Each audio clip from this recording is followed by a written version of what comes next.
వాక్యాన్ని విని ఆశీర్వాదకరంగా మన గృహాలకు వెళ్దాం. మన ఎదుట ప్రభు శరీరం ఉంది, ప్రభు రక్తం ఉంది. కొద్ది నిమిషాలు క్లుప్తంగా దేవుని మాటలు విన్నాం.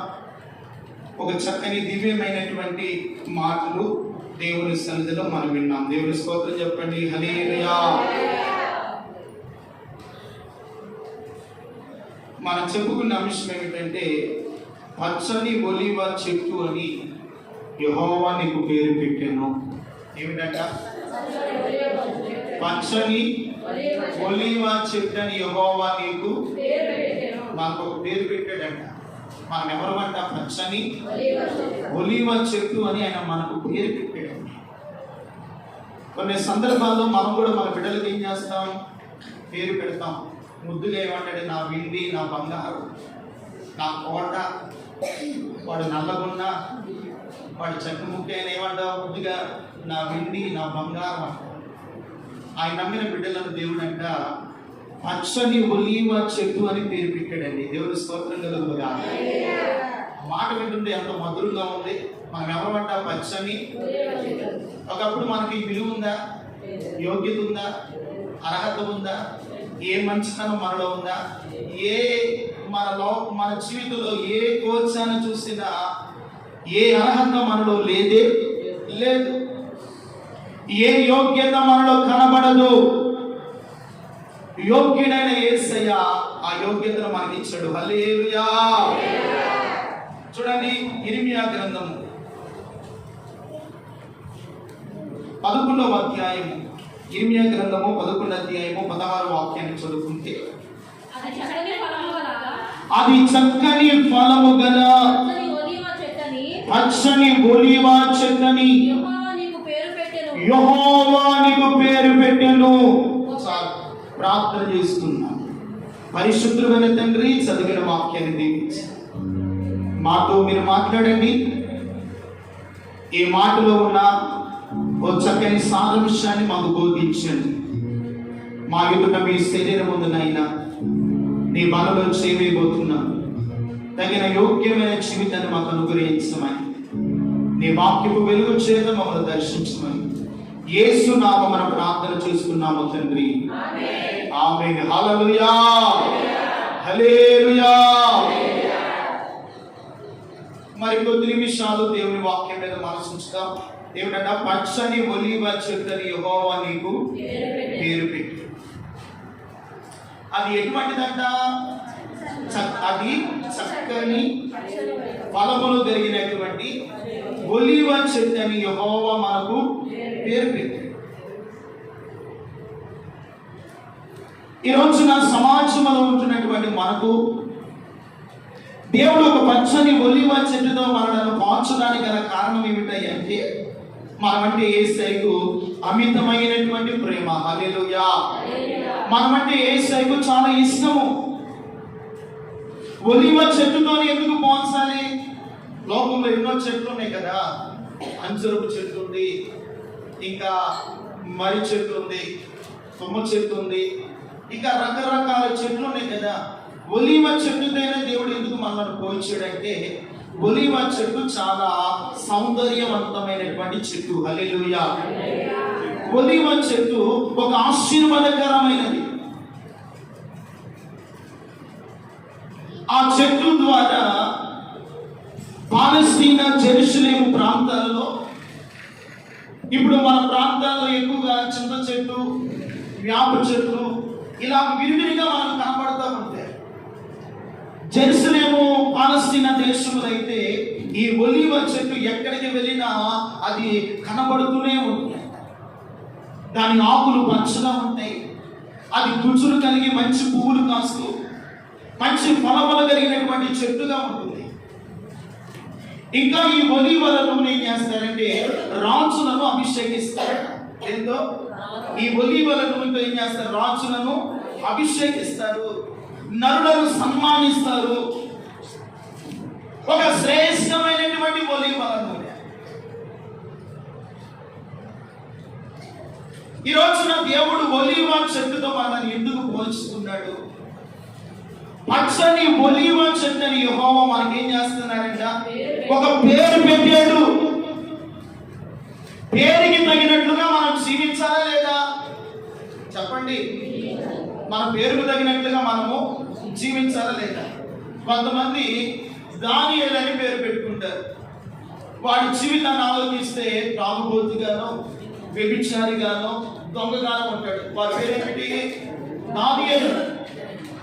కొంతమంది యోసేపు అని పేరు పెట్టుకుంటారు. అంటే పేరుకు తగినటువంటి జీవితం వారిలో లేదు. ఈ రోజున యేసయ్య ఆయన బిడ్డలమైన మనల్ని ప్రేమించి ఒక పచ్చని ఒలీవ చెట్టు అని మనకు పేరు పెడుతున్నారు. ఆ పేరుకి తగినట్లుగా మనము జీవించగలిగితే ఆయనలో ఉన్నటువంటి ప్రతి ఆశీర్వాదము దేవుడు మనకు అనుగ్రహించును గాక. హల్లెలూయా. భక్తుడైన దావీదు మన బిడ్డలకు మనం అంటున్నాము, అరే నా బంగారం నా వెండి అన్నట్లుగా దావీదంట వెండితో కానీ బంగారంతో కానీ పోల్చలేదంట. తన బిడ్డలను ఎలాగ పోల్చాడంటే భక్తుడైన దావీదు ఒలీవ చెట్టుతో పోల్చుకున్నాడంట. దేంతో పోల్చుకున్నాడు? ఒలీవ చెట్టుతో పోల్చుకున్నాడు. ఒలీవ చెట్టుతో ఎందుకు పోల్చుకున్నాడయ్యా మన లేఖనాలు చూస్తే చూడండి. 128వ కీర్తన 3వ వాక్యం అంటాడు, నీ లోకిట నీ భార్య ఫలించు ద్రాక్షావళి వలె ఉండును, నీ భోజనపు బల్ల చుట్టూ నీ పిల్లలు ఒలీవ మొక్క వలె ఉంటారు. హల్లెలూయా. దావీదు చూడండి, ఆయన పిల్లలు ఎలా ఉంటారంట? దేవుని భోజనపు బల్ల చుట్టూ ఒలీవ మొక్కల వలె ఉంటారు. ఈ రోజు ఆయన బల్ల చుట్టూ మనం అందరము పరమ దావీదైనటువంటి యేసుక్రీస్తు ప్రభువారి యొక్క కుమార్తెలము ఆయన సన్నిధిలో మనల్ని ఎలా ఉంచారంటే పచ్చని ఒలీవల మొక్కల వలె మనల్ని నాటాడు. హల్లెలూయా. ఆయన ఎలా నాటాడు? మనల్ని ఒలీవ మొక్క వలె మనల్ని నాటాడు. లోకిట భార్య ఫలించు ద్రాక్షావళి వలె ఉండాలంట. నీ భోజనపు బల్ల చుట్టూ నీ పిల్లలు ఒలీవ మొక్క వలె. ఒలీవ మొక్కకు ఉన్నటువంటి ఒక విశేషమైనటువంటి లక్షణాలు ఏమిటంటే, ఆనాడు మోషేతో దేవుడు మాట్లాడాడు. ప్రత్యక్షపు గుడారాన్ని నిర్మించమన్నాడు. ఏం నిర్మించమన్నాడు? ప్రత్యక్షపు గుడారాన్ని నిర్మించమన్నాడు. ఆ గుడారంలో ఒక దీపస్తంభాన్ని ఉంచమన్నాడు. ఈ దీపస్తంభము నిత్యము వెలుగుచూ ఉండాలి అని చెప్పాడు. ఇప్పుడు దీపం ఎలగాలి అంటే ఏం కావాలి? నూనె కావాలి. అది ఎటువంటి నూనె కావాలో నిర్గమాకాండ గ్రంథము 27వ అధ్యాయము 20వ వాక్యాన్ని మనం చూస్తే, మరియు దీపము నిత్యము వెలిగించున్నట్లు ప్రదీపమునకు దంచి అచ్చము ఒలీవల నూనెను కేవలని ఇశ్రాయేలుతో చెప్పుము. సాక్ష్యపు మందసము ఎదుట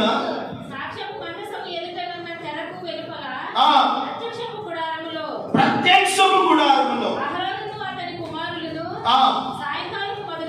సాయంకాలము మొదలుకొని ఉదయము వరకు యెహోవా సన్నిధిలో దానిని మీరు చూడండి ప్రియులారా, దాన్ని సవరింపవలెను. ఎక్కడ? యెహోవా సన్నిధిలో మీరు దానిని సవరింపవలెను. ఆ ప్రత్యక్ష గుడారంలో ఏముందంటున్నాము? దీపస్తంభము. ఈ దీపస్తంభము ఎవరికి పోల్చబడింది అంటే విశ్వాసి అయిన నీకును నాకును పోల్చబడి ఉన్నది. దేవునికి మహిమ కలుగును గాక. ఈ దీపస్తంభము కొంతమంది కొంచెం కిందో మంచం కిందో పెడతారు. మన దీపస్తంభం ఎలా ఉండాలి అంటే మన ఇంటి వారికి మనం ఎలా ఉండాలంట? వెలిగించున్నట్లుగా దీపస్తంభం మీదనే పెట్టబడతాయి. దేవుని స్తోత్రం కలుగును గాక. దీపము వెలగాలి అంటే అచ్చము దంచి తీసిన ఒలీవల నూనె మీరు తేవలెను. ఇశ్రాయేలుకు నిత్యమైన కట్టడ. వారు ప్రత్యక్షపు గుడారములోనికి వచ్చినప్పుడల్లా యెహోవా సన్నిధిలోనికి అచ్చము దంచి తీసిన ఒలీవల నూనెను మీరు తీసుకొని రావాలి. ఈ ఒలీవల నూనె ఎక్కడ వాడబడుతున్నాయి అంటే యెహోవా మందిరములో, దేవునికి మహిమ కలుగునుగాక, యెహోవా సన్నిధిలో ఉపయోగకరంగా ఉంది. ఈరోజు ఆయన సంఘముగా, సార్వత్రిక సంఘముగా పిలువబడుతున్న నిన్ను నన్ను దేవుడు ఒలీవ చెట్టు అని పేరు పెడుతున్నాడు. దేవునికి మహిమ కలుగునుగాక. నీవు ఎలా ఉండాలి అంటే ఆయన సన్నిధిలో సారవంతమైన చెట్టుగా ఉండాలి, ఫలములు కలిగినటువంటి చెట్టుగా ఉండాలి, ఆశీర్వాదకరమైన పాత్రగా నీవు ఉండాలి. హల్లెలూయా. ఎలా ఉండాలి? ఆశీర్వాదకరమైన ఒక పాత్రగా నీవు ఉండాలి. ఒకప్పుడు మన జీవితము తుమ్మ చెట్టు లాంటి జీవితము, ఎన్నిక లేని బ్రతుకు, నీచమైన జీవితము. అటువంటి జీవితాన్ని దేవుడు మార్చి పరిశుద్ధపరిచి తన రక్తాన్ని చిందించి ఆయన బిడ్డలుగా మనల్ని చేసుకొని ఇప్పుడు మనకు ఒక పేరు పెట్టాడు. పచ్చని ఒలీవ చెట్టుతో మనల్ని పిలుస్తున్నాడు. దేవుడి స్తోత్రం కలుగునుగాక. ఈ పచ్చని ఒలీవ చెట్టు ఎక్కడున్నాయి అంటే నిత్యము ఆయన సన్నిధిలో, ఆయన బలిపీఠం ఎదుట ఒలీవ మొక్క వలె ఉండాలి. హల్లెలూయా. ఆయన సన్నిధిలో మీరు ఉండాలి. లోకములో కాదు, లోక సంబంధమైన జీవితముతో కాదు. నిన్ను దేవుడు ఎన్నిక లేని నిన్ను, యోగ్యత లేని నిన్ను, అర్హత లేని నన్ను, యోగ్యత లేని మనందరినీ దేవుడు ఆయన సన్నిధిలో ఒక శ్రేష్టమైన మొక్కగా దేవుడు మనను నాటాడు. నాటబడిన నీవు ఆయన సన్నిధిలో పచ్చని ఒలీవ మొక్క వలె ఆయన సన్నిధిలో మీరు ఎలా ఉండాలంట? సారవంతమైన మొక్కగాను, ఆశీర్వాదకరమైన జీవితముతోను, శ్రేష్టమైన అర్పణతోను ఆయన సన్నిధిలో మీరు బ్రతకగలిగితే ప్రియమైన వారలారా, నీ దీపము నిత్యము దేవుని సన్నిధిలో వెలుగుతూ ఆశీర్వాదకరంగా ఉంటుంది. దేవునికి మహిమ కలుగునుగాక. నీ ఆత్మీయత దేవుని సన్నిధిలో ఒక దీవెనకరమైన పాత్రగా నువ్వు మార్చబడతావు. అందుకనే తిమోతి రాసిన పత్రికలు అంటాడు, గొప్ప ఇంట్లోనంట కొన్ని పాత్రలు ఉన్నాయంట. గొప్ప ఇంట్లో ఏముంటాయి? కొన్ని పాత్రలు ఉంటాయి. కొన్ని పాత్రలు ఘనత నిమిత్తము వాడతారు, కొన్ని పాత్రలు ఘనహీనతకు వాడతారు. ప్రియమైన వాళ్ళరా, ఆ పాత్రలు గొప్ప ఇంటిలో, ఇది ఎవరి ఇల్లు? దేవుని ఇల్లు. దేవుని ఇల్లులో మనమందరం ఎవరమే? పాత్రలము. హల్లెలూయా. ఎవరు అంట? మనమందరము పాత్రలము. ఆయన పాత్రలమైనటువంటి మనము ఘనత నిమిత్తమైన వాడబడే పాత్రగా మనం మార్చబడాలి. ఒక ఆశీర్వాదకరమైన పాత్రగా నిలవాలి.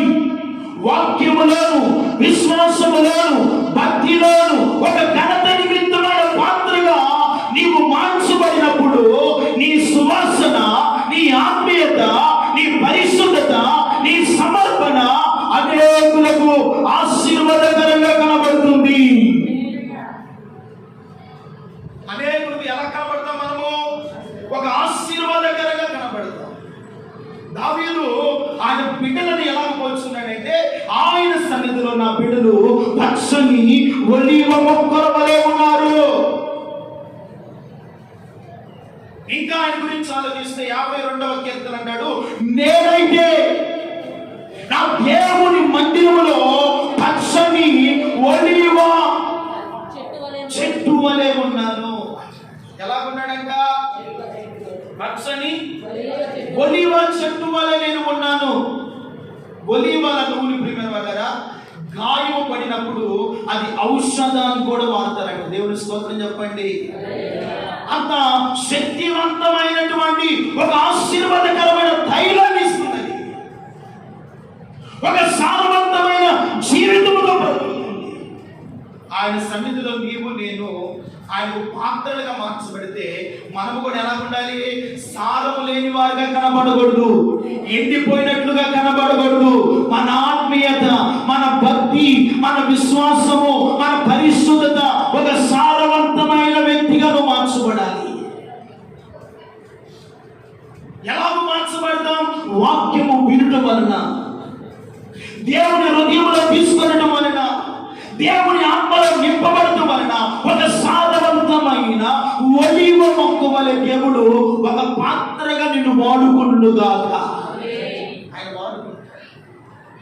అందుకనే చూడండి, హోషేయ గ్రంథము 14వ అధ్యాయము 6వ వచనాన్ని మనం చూస్తే, హోషేయ గ్రంథము 14వ అధ్యాయము 6వ వాక్యం, అతని కొమ్మలు విశాలముగా పెరుగుతాయి.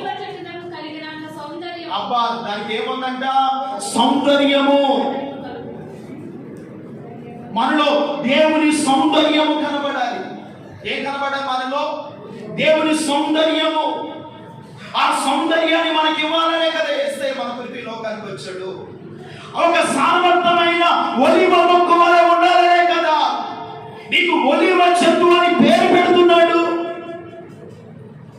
ఇతరులకు ఆశీర్వాదకరంగాను, సంఘానికి యోగ్యముగాను, ఒక పరిశుద్ధమైన జీవితముతోను,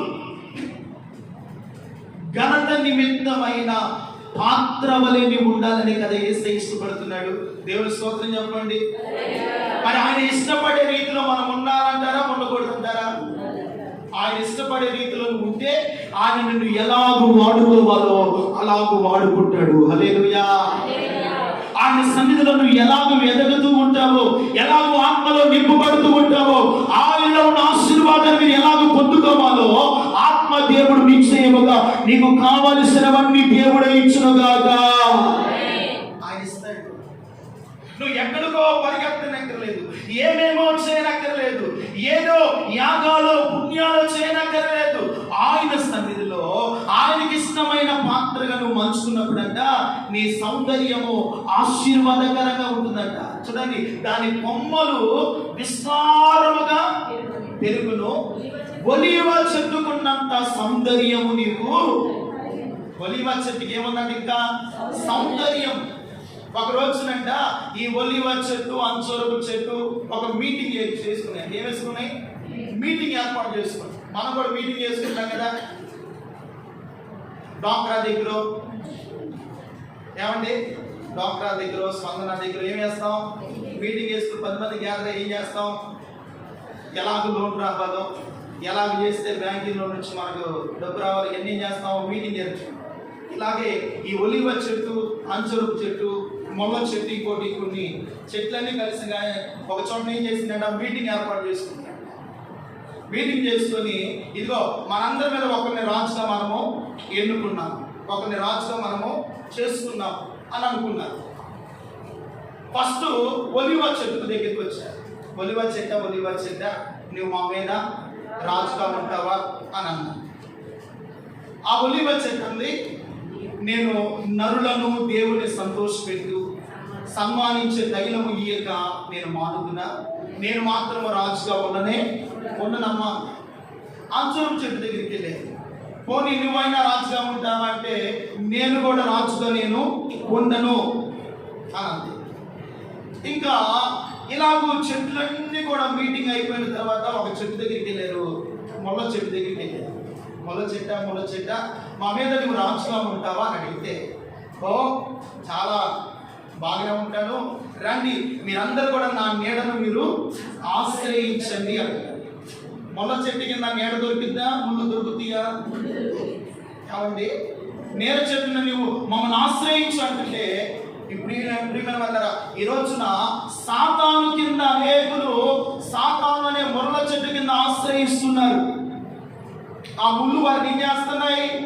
గుచ్చుతూ శ్రమస్సుల చేత, బాధల చేత, కష్టాల చేత, రోగముల చేత, అనేక సమస్యల చేత దాని నీడను ఆశ్రయించిన వారు కన్యలతోను, వ్యాధులతోను, కుటుంబంతో సైతం వారి జీవితాల్లో సంతోషం అనేది కనబడట్లేదు. ఈ రోజున చాలా మంది కూడా ఒలీవ చెట్టు దగ్గరికి రాండిరా నాయన అంటే, దేవుని ఎందుకు రాండిరా అంటే దేన్ని ఆశ్రయిస్తున్నారంటే సాతానుని ఆశ్రయించే బిడ్డలు చాలా మంది ఉన్నారు. వారి నీడను ఆశ్రయిస్తూ దేవునిలో ఉన్న ఆశీర్వాదాన్ని కోల్పోతున్నారు, దేవునిలో ఉన్న సమృద్ధిని పోగొట్టుకుంటున్నారు, దేవునిలో ఉన్న పరిశుద్ధతను కోల్పోతున్నారు. ఈ ఒలీవ చెట్టు మాత్రం నేను రాజుగా ఉండను, దేవుని నరులను సంతోషపెట్టి రాజులను సంపాదించే తైలము ఇయ్యగా నీ మీద నేను రాజునయ్యును చేయుట నాకు ఆశీర్వాదము కానే కాదు.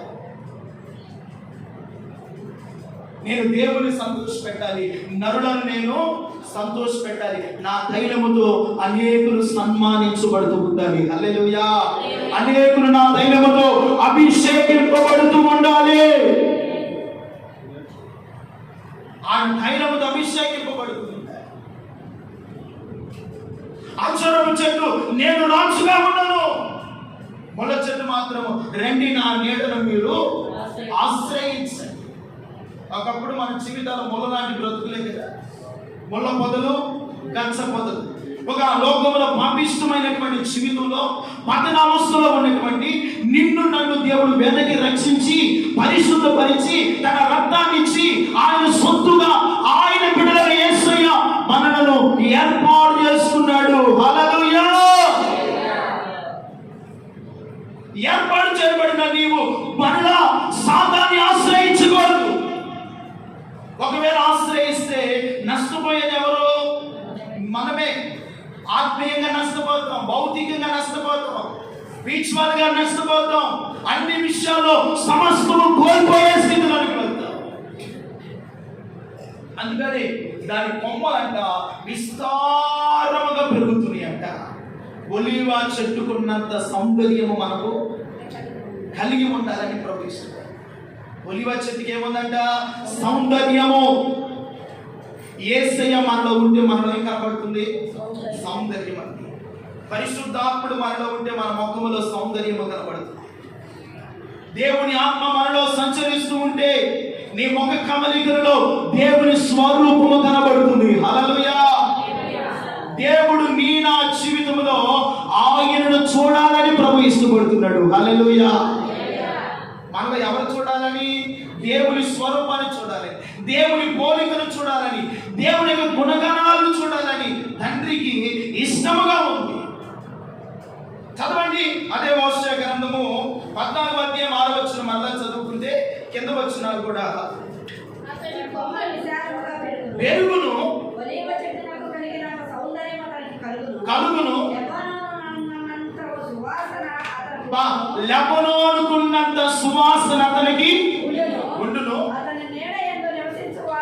అతని నీడ యందు నివసించువారు మరణివంతురు, ధాన్యము వలె వారు తిరిగి మొలుచుదురు. అబ్బా, ద్రాక్ష చెట్టు వలె వారు వికసించుదురు. లెబనోను ద్రాక్షారసము వాసనము వలె వారు పరిమళించుదురు. చప్పుడులకు దేవునికి మహిమ కలుగును గాక. లెబానోను ద్రాక్షారసము వలె వాసన వలె వారు పరిమళించుదురు. ఆయన సన్నిధిలో ఒలీవ చెట్టుకున్నంత సౌందర్యం మనలో ఉండాలని ప్రభు ఇష్టపడుతున్నాడు. ఆ సౌందర్యము కొరకే యేసయ్య స్వరూపమైనను సొగసైనను లేనివాడిగా మార్చబడ్డాడు. మనుషులు చూడగలని వాడిగా కనబడుతూ ఉన్నాడు. ఆయన ముఖము వికారముగా కనబడుతుంది. ఎందుకంటే ఆయన సౌందర్యమును, ఆయన మహిమను యేసయ్య మనకు అనుగ్రహిస్తూ ఉన్నాడు. యేసయ్య మనకు అనుగ్రహిస్తున్నాడు. దాని కొరకు యేసయ్య ఆయన నిలువెల్ల మన కొరకు గాయపరచబడ్డాడు. ఇంకా ఆయన సౌందర్యం, ఆయన నీడను ఆశ్రయించలేని స్థితిలో. ఒకవేళ ముళ్ళ చెట్టును ఆశ్రయించామనుకో, ముళ్ళు నేనేం చేస్తాయి? అణిచివేస్తాయి. నీ భక్తిని, నీ విశ్వాసమును, నీ ఆత్మీయ స్థితిని ఆ ముళ్ళు ఎదగకుండా లోకములో నిన్ను అణిచివేస్తాయి. అదే యెహోవా నీడను ఆశ్రయిస్తే, ఆయన సన్నిధిని మీరు ఆశ్రయిస్తే, ఆయన బలమును మీరు ఆశ్రయిస్తే, ఇదిగో ఒలీవ చెట్టుకున్నంత సౌందర్యాన్ని ఇచ్చి లెబానోను ద్రాక్షారస సువాసన వలె మీరు ఆత్మీయముగా పరిమళిస్తూ ఉంటారు. హల్లెలూయా. ఒక ఆత్మీయ జీవితంలో ఒక రూపాంతరంలోకి ఆత్మ దేవుడు ఈ కడవరి కాలమందు సంఘాన్ని దేవుడు సిద్ధపరచును గాక.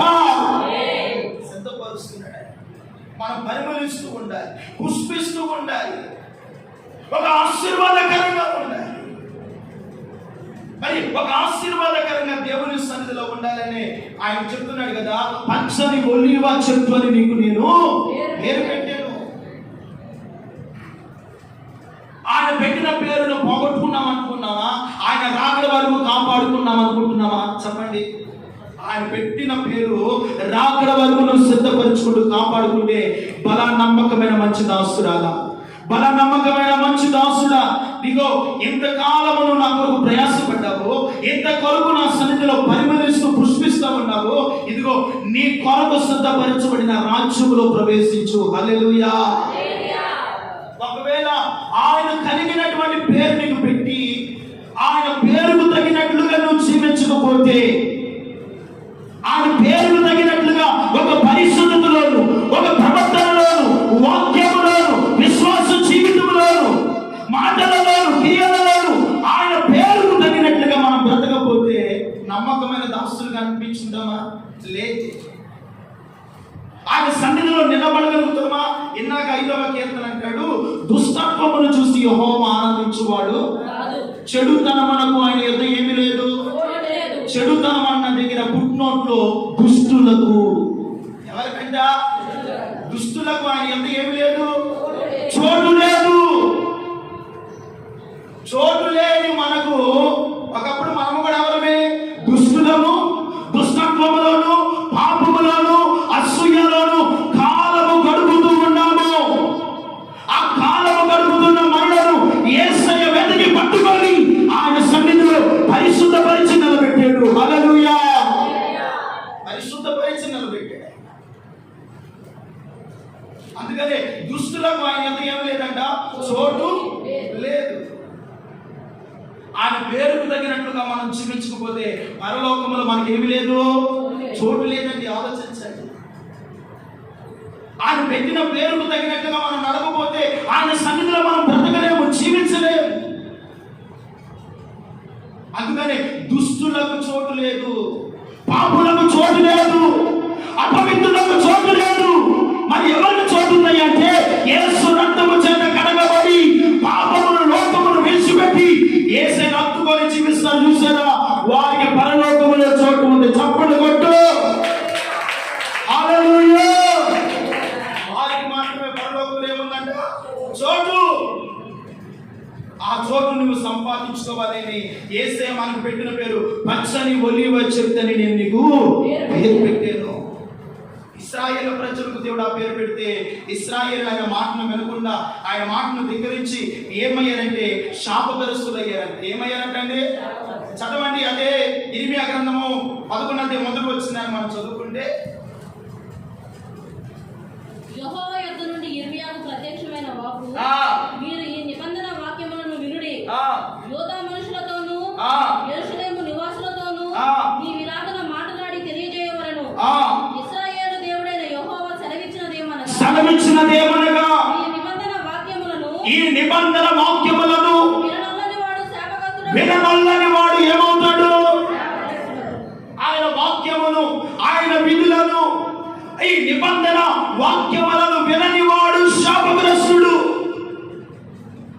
విన్నారండి ఇశ్రాయేలు? వినలేదండి. ఆ అధ్యాయాన్ని మొత్తం మీరు చదువుకుంటే ఎన్నోసార్లు ప్రవక్తలు పంపించాడు, సేవకులు పంపించాడు, ప్రవక్తలు పంపించారు. కానీ వారి మాటలు ఏం చేయలేదంట, విననొల్లగా ఉన్నారు, లోపడనొల్లగా ఉన్నారు, పెడచోరు పెట్టువారిగా ఉన్నారు. అందుకే దేవుడు వారిని శాపానికి, పాపానికి అప్పగించాడు.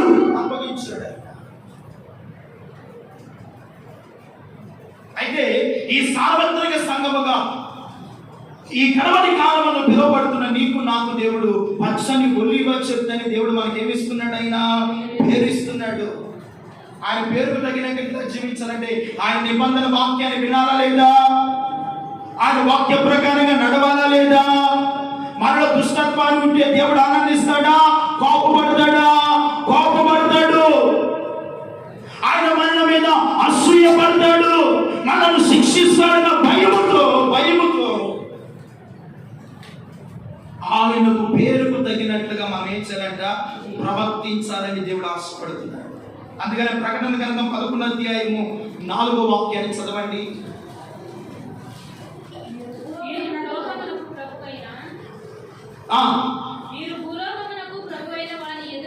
వీరు భూలోకమునకు ప్రభువైన వాని ఎదుట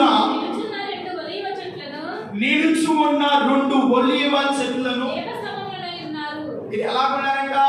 నిలిచి ఉన్న 2 ఒలీవ చెట్లను దీపస్తంభములై ఉన్నారు. హల్లెలూయా. ప్రకటన గ్రంథంలో ఆత్మదేవుడు ఆయన సంఘముతో మాట్లాడు. ప్రభువైన యేసుక్రీస్తు వారి ఎదుట నిలుచున్న మీరు ఎలా ఉన్నారంటే 2 ఒలీవ చెట్లు వలెను దీపస్తంభము వలె ఉన్నారు. అలా ఉండగలుగుతున్నామా?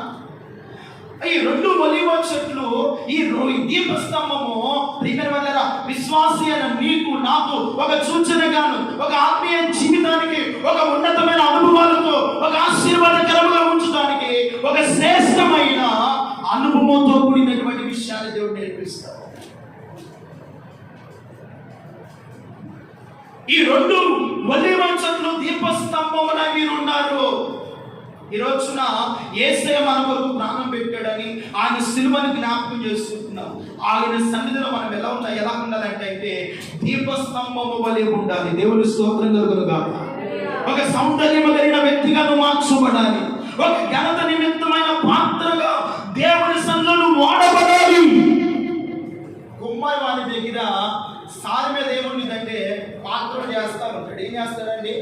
పాత్ర చేస్తూ ఉంటాడు. పాత్ర చేస్తూ ఉండగానే పాత్ర చేతిలో ఏమైపోయింది? ఇరిగిపోయింది. ఇది ఇరిగిపోయింది కదా అని ఆ ముద్దు తీసి పక్కన పెడతాడా? లేదు.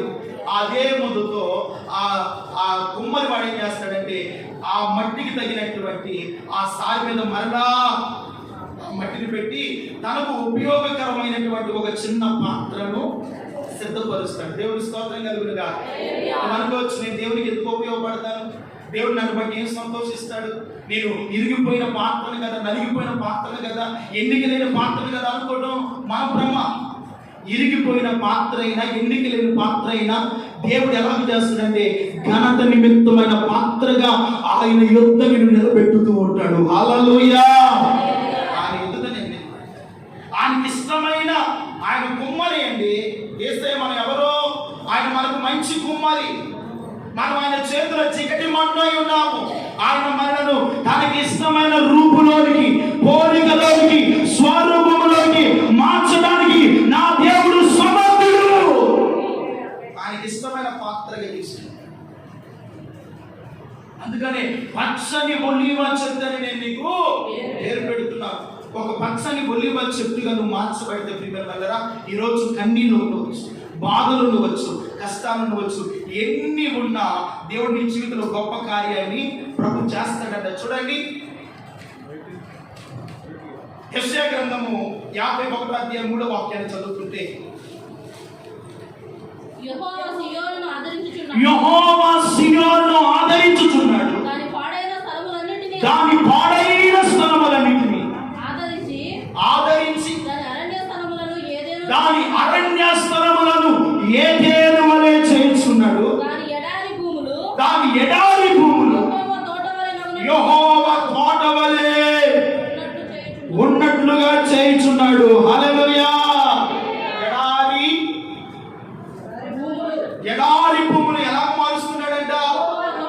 యెహోవా తోట వలె. మనము సంగమగా ఉన్నాము. ఆయన సంగం అనే తోటలో మనమందరము ఒక్కొక్కరు ఒక్కొక్క పాత్రలోంటి వారము. హల్లెలూయా. ఒక్కొక్క పాత్రలోంటి. అందుకని సియోనును యెహోవా సియోనును ఏం చేస్తున్నాడు? ఆదరిస్తూ ఉన్నాడు. ఆయన పేరు పెడుతూ మాత్రమే కాదు, రెండవది దేవుడు మనల్ని ఏం చేస్తున్నాడంట? ఆదరిస్తూ ఉన్నాడు. ఒకవేళ ఆదరణ లేక సమస్యలతోను, బాధలతోను, కష్టాలతోను, కన్నెలతోను, రోగముతో నీవు పడి ఉండడం దేవుని ఉద్దేశం కాదు. యెహోవా సియోనును ఆదరిస్తూ ఉన్నాడు. ఈ రోజున మీకు పేరు పెడతమే కాదు, మిమ్మల్ని నా దేవుడు ఆదరించే దేవుడు. ఎవరంటైనా ఆదరించే దేవుడు. నీ పరిస్థితులు ఎటువంటి అయినా, ఎంత బాధాకరమైన జీవితం